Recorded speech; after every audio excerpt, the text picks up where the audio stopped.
नमस्कार दोस्तों, welcome to 10x trader. मैं हूं राजेश कुमार और इस चैनल पे मैं बात करता हूं ऐसे स्टॉक्स के बारे में जिनके टेक्निकल चार्ट पैटर्न हमें काफ़ी अच्छे नज़र आ रहे होते हैं और जो शॉर्ट टर्म के अंदर हमें काफ़ी अच्छा खासा प्रॉफिट दे सकते हैं। तो जैसा कि आप देख रहे हैं, मार्केट कुछ दिनों से करेक्शन फेज़ में है और हम लोग का जो निफ्टी है, निफ्टी 50 जो है वो अपने हाई से लगभग 4-5% तक फॉल हो चुका है। तो ऐसा सिचुएशन में जो कॉमन इन्वेस्टर्स होते हैं, आप जैसे मेरे जैसे, उन्हें बहुत ज़्यादा चिंता होता है कि पता नहीं स्टॉक मार्केट क्या होगा, पूरा का पूरा पैसा निकाल लें या हम उसमें और इन्वेस्ट करें, कुछ समझ में नहीं आता है। लेकिन सिंपल सी बात अगर देखूं तो स्टॉक मार्केट में करेक्शन बहुत नॉर्मल सी बात है। हर 2-3 साल में, 6 महीने में छोटा मोटा करेक्शन आती रहता है और यहाँ पे ऐसे करेक्शंस को हमें एक अपॉर्चुनिटी की तरह मानना चाहिए, क्योंकि जो इस करेक्शन में पैसे लगाता है उन्हीं को काफ़ी अच्छा खासा पैसा मिलता है। खास करके बात करें अगर हम ETF में, तो आप देख सकते हैं यहाँ से स्टॉक आपका यहाँ भी आपका लगभग 4% करेक्ट हुआ था, लेकिन जिन्होंने डर के बेच दिया उनका तो लॉस हो गया, लेकिन जिसने खरीदारी किया आप देख सकते हैं उसको फिर से लगभग 10% तक का प्रॉफिट हो गया। तो अगर आप ETF में इन्वेस्ट करते हैं तो पहली बात तो आपको घबराना छोड़ना होगा और आपको ऐसी गिरावट में, हर 4 से 5% गिरावट में आपको बाइंग करना है। हो सकता है कि मार्केट यहाँ से और गिर जाए, कोई बड़ी बात नहीं है, लेकिन ETF में इन्वेस्ट करने का फ़ायदा यही है कि मार्केट जितना गिरता है आपको उतना ही बाय करना होता है। तो ये तो उन लोगों के लिए है जो ETF में इन्वेस्ट करते हैं, लेकिन आज मैं ऐसे स्टॉक्स के बारे में बात करने वाला हूँ जो आपको गिरावट में काफ़ी अच्छे खासे दाम पे मिल रहे हैं। हम चाहे तो उनको बाय कर सकते हैं और काफ़ी अच्छा खासा प्रॉफिट कमा सकते हैं। लेकिन उससे पहले आपसे एक छोटा सा रिक्वेस्ट है कि इस चैनल को सब्सक्राइब कर लीजिए। उससे मुझे बहुत मोटिवेशन मिलता है और मैं ऐसे वीडियोस कंटिन्यूसली बातें रह पाता हूँ। साथ ही साथ एक डिस्क्लेमर भी है कि मैं इन वीडियोस में जिन भी स्टॉक्स के बारे में बात करता हूँ वो सिर्फ एजुकेशन पर्पज़ के लिए है। मैं इन वीडियोस में कोई भी रिकमेंडेशन नहीं देता, क्योंकि सेबी भी ये अलाउ नहीं करती है। मैं चाहता हूँ कि आप इन वीडियोस को देख के आप खुद सीखें कि कैसे आप ट्रेड ले सकते हैं, कैसे एनालिसिस कर सकते हैं, और जब आपको भी कंफर्मेशन आ जाए तो ही आपको उसमें ट्रेड लेना है। तो चलिए स्टार्ट करते हैं। और हम लोग का पहला जो स्टॉक है उसका नाम है UTI AMC। अब इसके ऊपर मैंने पहले ही वीडियो बनाया है, इनफैक्ट मैं खुद भी इसमें इन्वेस्टेड हूँ। अराउंड 1000 के आसपास का मेरा एंट्री है और वहाँ से मुझे करीबन 20 से 25% तक का प्रॉफिट हुआ। लेकिन उसके बाद आप देख सकते हैं स्टॉक जो है नीचे की तरफ डाउनफॉल दिखा रहा है और डाउनफॉल बहुत ज़्यादा नहीं आया है। आप अगर परसेंटेज में देखेंगे तो स्टॉक अपने हाई से 10% करेक्ट हो चुका है। किसी को बहुत ज़्यादा लग सकता है, किसी को बहुत कम लग सकता है, लेकिन अगर हम स्टॉक का टारगेट देखेंगे तो उसके कंपैरिजन में स्टॉक ने बहुत ज़्यादा करेक्ट नहीं किया है। इनफैक्ट हमको ये रिट्रेसमेंट पे मिल रहा है। आप यहाँ पे देखिए 2021 में ये हाई लगाने के बाद 2024 में हमको इसका यहाँ ब्रेकआउट देखने के लिए मिला। और स्टॉक जब भी कोई ब्रेकआउट देता है तो ब्रेकआउट के बाद वो सीधा बढ़ते नहीं रहता है, वो ब्रेकआउट देने के बाद एक बार रिट्रेसमेंट करता ही है। और अगर सपोर्ट आपका प्रीवियस रेजिस्टेंस के साथ बनता है तो ये बहुत ही अच्छी बात होती है, क्योंकि स्टॉक यहाँ से अपने अप ट्रेंड को कन्फर्मेशन के साथ ऊपर जा सकता है। तो UTI AMC में हमको यहाँ पे दिख रहा है कि स्टॉक ने ब्रेकआउट दे दिया है, ब्रेकआउट देने के बाद रिट्रेसमेंट पर है। तो इस जगह पर एक छोटा मोटा एलोकेशन जरूर लगाना चाहिए। इनफैक्ट मैं तो लगाने वाला हूँ, क्योंकि अपने हाई से मुझे 10% करेक्शन पे दिख रहा है और स्टॉक्स के फंडामेंटल्स काफ़ी अच्छे हैं, डिविडेंड यील्ड भी काफ़ी अच्छा है। तो ऐसे अपॉर्चुनिटी को मिस नहीं करना चाहिए। अब अगर मैं इसका टारगेट देखूँ जो कि राउंडिंग बॉटम के बेसिस पे आता है, तो इसका टारगेट जो होगा वो अराउंड 1800 के आसपास का है। तो मान लीजिए यहाँ से अगर अपना स्टॉक 1800 तक पहुँचता है तो आपको जो रिटर्न मिलने वाला है वो 53% का होगा। तो बहुत ही अच्छा खासा रिटर्न हमको मिल रहा है स्टॉक में, तो इसके ऊपर ध्यान बना के रखिए। एज ए डिस्क्लेमर, मैं इसमें इन्वेस्टेड हूँ, तो हो सकता है मेरा ओपिनियन थोड़ा बायस्ड हो। तो आपसे रिक्वेस्ट करूँगा कि पहले आप अपना खुद का एनालिसिस कर लीजिए, जब आपको कॉन्फिडेंस आता है तो ही आपको इसमें इन्वेस्ट करना है। UTI AMC के बाद देखते हैं कैस्ट्रोल इंडिया। अब ये भी एक बहुत ही इंटरेस्टिंग स्टॉक है, क्योंकि इसमें हमको पूरे 10 साल बाद, जी हाँ, पूरे 10 साल बाद हमको यहाँ ब्रेकआउट देखने को मिला है और ब्रेकआउट के बाद स्टॉक फिर से रिट्रेसमेंट में आ चुका है। ये आपका वो रेजिस्टेंस है जिसको स्टॉक ने टच किया था 2014 में, और 2015 में यहाँ पे इसने इसको ब्रेकआउट दिया, लेकिन ये ब्रेकआउट सस्टेन नहीं कर पाया और स्टॉक फिर से नीचे आ रहा है। लेकिन यहाँ पे हमारा जो राउंडिंग बॉटम है वो कंप्लीट हो चुका है और अब जब स्टॉक ब्रेकआउट देगा तो स्टॉक काफ़ी ऊपर जा सकता है। तो यहाँ जहाँ तक मुझे लगता है, क्योंकि हम लोग का ये ब्रेकआउट सक्सेसफुल नहीं हो पाया, तो इसीलिए हमको यहाँ पे एंट्री नहीं करना है। लेकिन बहुत ज़्यादा चांसेस है कि यहाँ से हमको एक कप पैटर्न भी देखने के लिए मिलेगा और इसको हम तब बोलेंगे कप एंड हैंडल पैटर्न।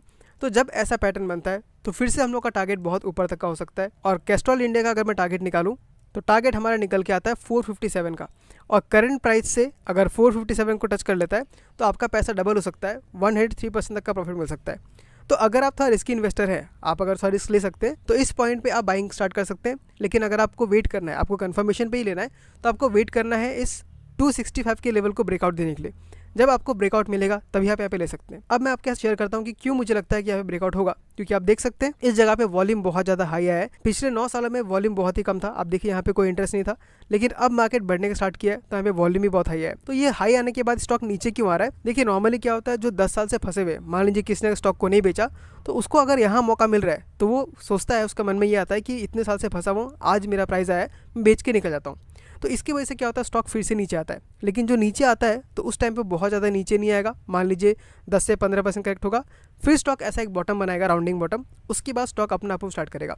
तो इस स्टॉक को भले आप इन्वेस्ट कीजिए चाहे मत कीजिए, लेकिन इसको ट्रैक कीजिए, बहुत ही इंटरेस्टिंग स्टॉक है ये। और इस स्टॉक का डिविडेंड यील्ड भी काफ़ी अच्छा है और काफ़ी सस्ते वैल्यूएशन पे हमको मिल रहा है। तो अगर मुझे इन्वेस्ट करना भी है तो मैं इसके आसपास करूँगा, ज़्यादा नीचे नहीं आना। स्कोर 211 के आसपास अगर मुझे मिलता है तो ऑफकोर्स मैं इसमें थोड़ा सा इन्वेस्टमेंट करूँगा, क्योंकि ये इसका 50 डेज़ का मूविंग एवरेज है।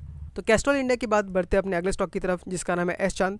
और एस चांद में भी मेरा इन्वेस्टमेंट है और काफ़ी अच्छा खासा इन्वेस्टमेंट है। लेकिन इसके बारे में एक डिस्क्लेमर ये देना चाहता हूँ कि एक माइक्रो कैप कंपनी है। आप देखिए ओनली 735 करोड़ कंपनी है, यानी कंपनी में अगर फ्लक्चुएशन आता है, कंपनी मूव भी करती है तो एक दिन में 16-15% मूव करती है, और जब कंपनी गिरता है तो एक दिन में 7-8% तक का गिरावट आसानी से देखने मिलता है। तो इस स्टॉक में वही लोग इन्वेस्ट करेंगे जिनके पास रिस्क एपेटाइट बहुत ज़्यादा है और जो थोड़े लंबे समय तक होल्ड कर सकते हैं। तो आप देखिए स्टॉक का प्राइस टू अर्निंग ओनली 14 का है, यानी बहुत ज़्यादा महंगा हमको नहीं मिल रहा है, फेयरली वैल्यूड है। और सबसे बढ़िया बात तो यहाँ पर है कि स्टॉक हमको अपने बुक वैल्यू के नीचे मिल रहा है। आप देखिए करंट प्राइस 209 रुपये का है और बुक वैल्यू उसका 267 का है, यानी आज की डेट पे अगर इस पूरे कंपनी को क्लोज करते हैं, सबको सामान बेच देते हैं, तो आपको जो सेल करने के बाद जो वैल्यू मिलेगा वो आपको 267 का मिलेगा। लेकिन आपने खरीदा कितने में है, 209 में। तो ये बहुत ही अंडर वैल्यूड स्टॉक मुझे फिलहाल लग रहा है। साथ में इसका डिविडेंड यील्ड भी 1.4% का है। और इन्वेस्टर्स में आके देखें तो आप देख सकते हैं FIs अराउंड 7% होल्ड कर रहे हैं इसमें, जो कि काफ़ी अच्छा खासा स्टेक है इतने छोटे कंपनी के लिए।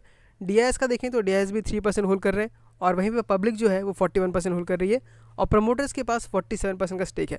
तो शेयर होल्डिंग पैटर्न काफ़ी अच्छा है यहाँ पे, ऐसा कुछ नहीं है कि सारा पब्लिक के चिपका के रखा हुआ है। प्रमोटर्स के पास भी है, FIs के पास भी है, DIS के पास भी है। चलिए एक बार इसके बैलेंस शीट की तरफ नजर डाल लेते हैं। तो आप देख सकते हैं इसका जो रिजर्व है वो कंटिन्यूसली बढ़ रहा है, 291 करोड़ से आज 923 करोड़ का हो चुका है। और वहीं पे जो बोरोविंग्स है वो सिर्फ 133 करोड़ का है, जो कि पिछले कुछ सालों से काफ़ी कम रहा है। आप देखिए बोरोविंग पहले 248 करोड़ था, फिर 264 हुआ, 238 हुआ, घटते घटते अभी सिर्फ 133 करोड़ पे हो गया।